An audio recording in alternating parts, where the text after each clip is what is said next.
क्या आप भी एक खुशहाल और स्वास्थ्यपूर्ण जीवन जीना चाहते हैं? क्या आप भी अपने लाइफ के 4 चीज़ हैप्पीनेस, लव, रिलेशनशिप्स और मनी को बैलेंस रखना चाहते हैं? यदि हाँ, तो ये बुक समरी आप ही के लिए है। Hello readers, book tuber YouTube channel में आपका फिर से स्वागत है। तो आज हम जिस अमेजिंग बुक के बारे में बात करने वाले हैं, उस बुक का नाम जीवन के अद्भुत रहस्य, जिसे गौर गोपाल दास जी ने लिखा है, जो एक जीवन शिक्षक के साथ साथ यूट्यूबर भी हैं। यह पुस्तक हमें अपने जीवन में संतुलन बनाए रखने और उद्देश्य पाने के 4 रहस्य बताते हैं। इस पुस्तक के लेखक गौर गोपाल दास जी मुंबई में पिछले 22 सालों से एक आश्रम में रह रहे थे। जो लोग नियमित रूप से उनका प्रवचन सुनने के लिए आते थे, उन्होंने अपने घर पर दोपहर भोज के लिए आमंत्रित किया। गौर गोपाल दास जी ने उनका निमंत्रण स्वीकार कर लिया।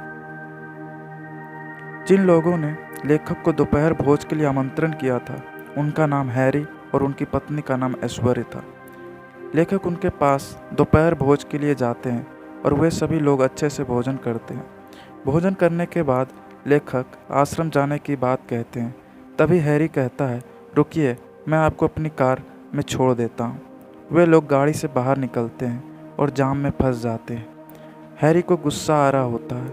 वो इधर उधर देखता है और स्टीयरिंग पे हाथ पटक कर कहता है, यह मेरी कसूर है कि सड़क छोटी है। हैरी की आवाज़ घुटी हुई लग रही थी, मानो कि कोई चीज़ उसे परेशान कर रही हो। तभी लेखक उनसे पूछते हैं कि तुम परेशान दिख रहे हो, तुम्हें क्या परेशानी है? तब हैरी बताते हैं और कहते हैं, मेरी शुरुआत IIT मुंबई से हुई, लेकिन मैं कभी भी नहीं जाना चाहता था।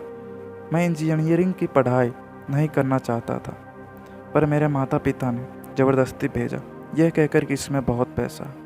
और जब मैं उन्हें मना करता तो वे मुझे अपने त्याग के बारे में बताने लगते और कहते, हमने तुम्हारे लिए बहुत कुछ किया है, तुम्हें हमको निराश नहीं करना चाहिए।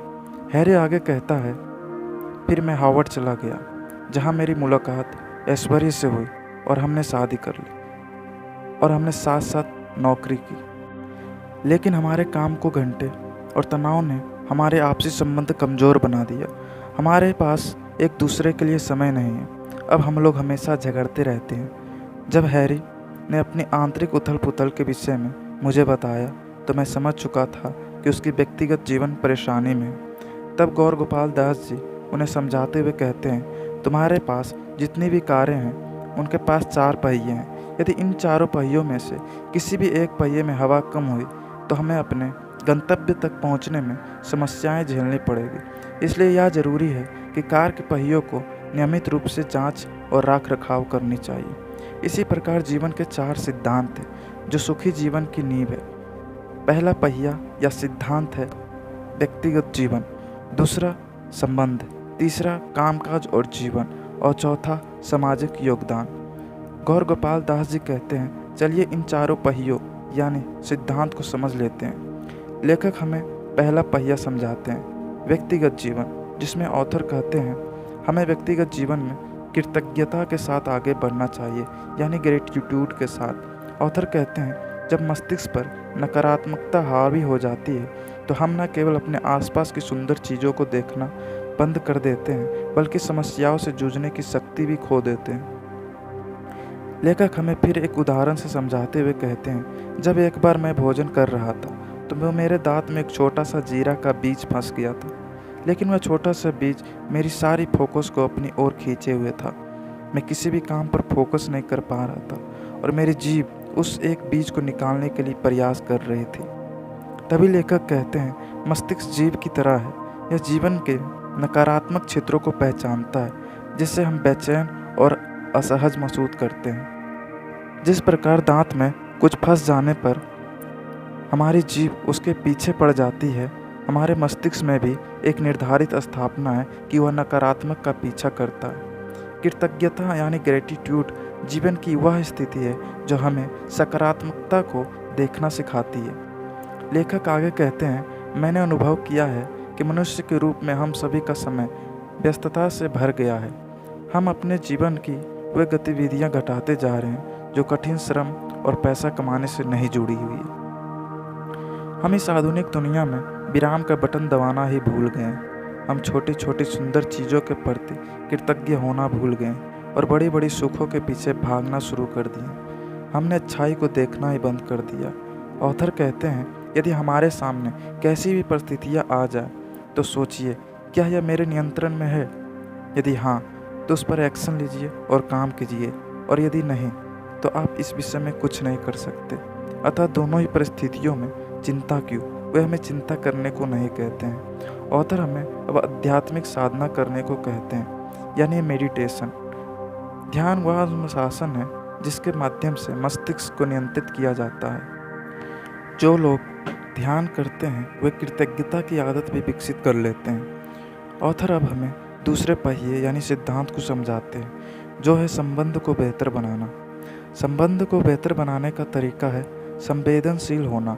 यदि हम दूसरों के साथ संवेदनशीलता से व्यवहार ना करें तो उनके साथ हमारे संबंध बिगड़ सकते हैं। सफलता के लिए अपने शब्दों में सतर्क रहना आवश्यक है। हम दूसरों के साथ कैसा व्यवहार करते हैं, यही हमारे जीवन की गुणवत्ता का निर्धारण करता है। ऑथर कहते हैं, यदि तुम दूसरों से अपने लिए अच्छा व्यवहार चाहते हो तो वह उस मनुष्य से उससे भी बेहतर व्यवहार करो जैसा तुम अपने लिए चाहते हो।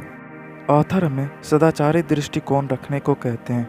वह कहते हैं, लोगों में सदा उनका श्रेष्ठ खोजना चाहिए और उनमें दोष ढूंढने से बचना चाहिए।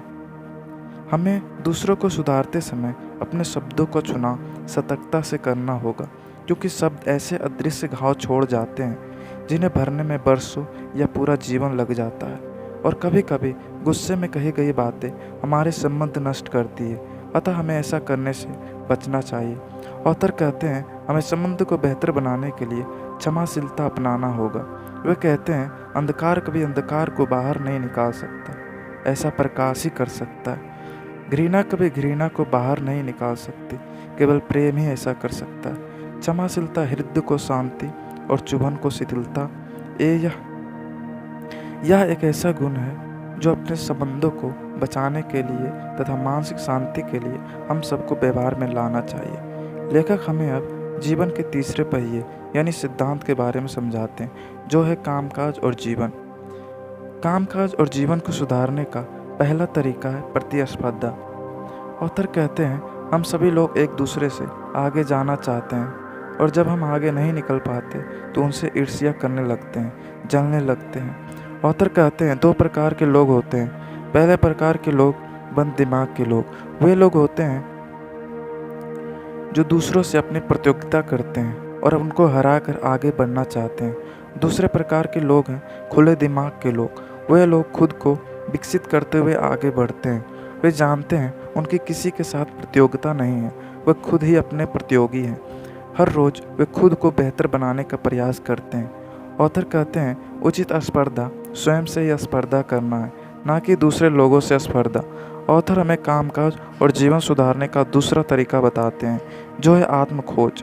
ऑथर कहते हैं, हर व्यक्ति को विशेष प्रतिभा और निपुणता का उपहार मिला है। प्रत्येक व्यक्ति में कुछ न कुछ अनूठा होता है।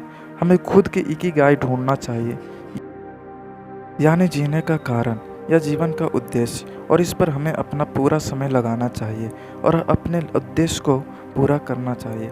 अब इस बुक के लेखक गौर गोपाल दास जी हमें चौथा पहिया यानी सिद्धांत के बारे में बताते हैं, जो है सामाजिक योगदान।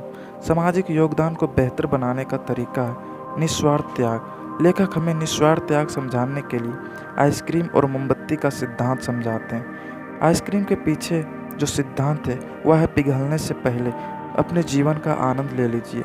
वे हमें जीवन के हर पल का मजा लेने को कहते हैं। दूसरी ओर मोमबत्ती दूसरी विचारधारा का प्रतीक है। सिद्धांत यह है कि पिघलकर समाप्त हो जाने से पहले दूसरों को प्रकाश तो दे दीजिए। ऑथर कहते हैं, मुझे विश्वास है कि आप अपने आप को पूरी तरह से स्वार्थी नहीं समझते होंगे, ना ही स्वयं को पूरी तरह स्वार्थहीन मानते होंगे। हम सब कहीं बीच में होते हैं। जो कि हम पूरी तरह से मोमबत्ती नहीं बन सकते तो इसका मतलब यह नहीं है कि हम आइसक्रीम के स्तर तक स्वार्थी रहे। जीवन की यात्रा आइसक्रीम से मोमबत्ती बनने की यात्रा है। मूल रूप से यही हर व्यक्ति के जीवन का उद्देश्य है, बांटना, देना और दूसरों के लिए योगदान। ऑथर कहते हैं, जब आप दूसरों को आगे बढ़ने में सहायता करते हैं तो आप भी उनके साथ आगे बढ़ते हैं। ये समरी अब समाप्त हुई। यदि आप लोगों ने अभी तक हमारे चैनल को सब्सक्राइब नहीं किया तो फिर किस बात की देरी है। हमारे चैनल को अभी लाइक और सब्सक्राइब करें ऐसे ही बुक समरीज पाने के लिए। Thanks for watching.